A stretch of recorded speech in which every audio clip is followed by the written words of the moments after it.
Hi, my name's Harry and I'm a medical student at the University of Oxford. Today I'm going to be talking you through a type of question you can expect to be asked in your medical school interviews, and this is the debate style question. These are questions that ask you to think critically about a topic and to form logical, balanced answers. And these types of questions are common in both MMI and in panel interviews. The example question we're going to be looking at today is, should cigarettes be banned? This question might not seem directly related to medicine, and the interviewers are looking at your ability to think critically about the question and construct balanced, well-reasoned answers. In answering debate-style questions, you should follow the structure of 2 arguments in favour and 2 arguments against, followed by an overall conclusion. And remember to explain each of your arguments and give evidence where possible.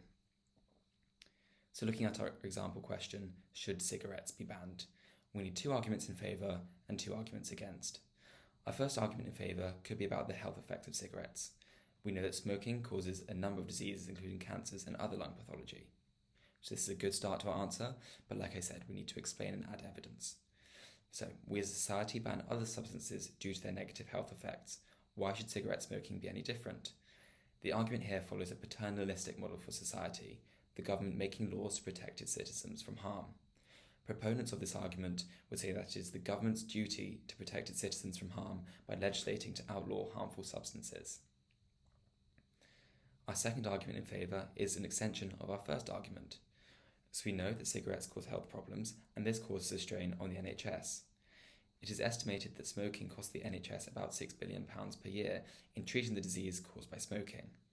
This must be paid for by society, so therefore smoking causes a large burden on society financially.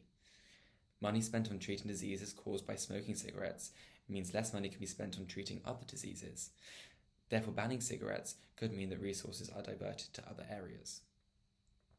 So that's our 2 arguments in favour. We then move on to our 2 arguments against.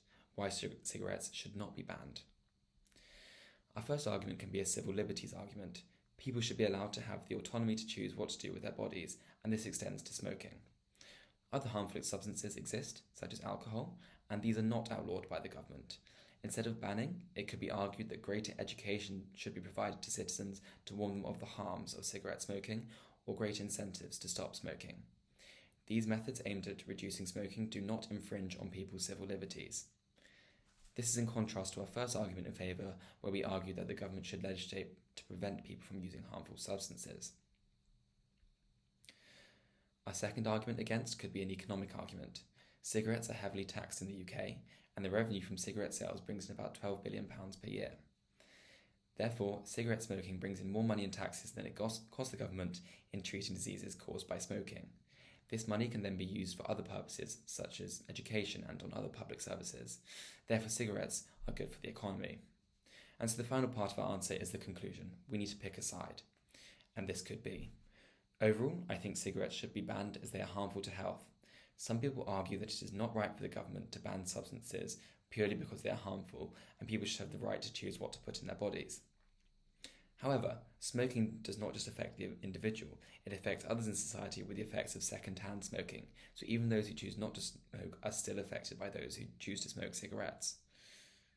So this is our conclusion, and remember to always pick a side and give a balanced conclusion, recognising both sides of the argument. To recap, in answering debate-style questions, remember to have 2 arguments in favour and 2 arguments against, and back them up with evidence and explanations. Then come to an overall conclusion. For extra marks, you should try and see the flaws in the arguments you've put forwards and suggest ways of coming around these. I hope this was helpful, and any questions, please contact Oxbridge Solutions.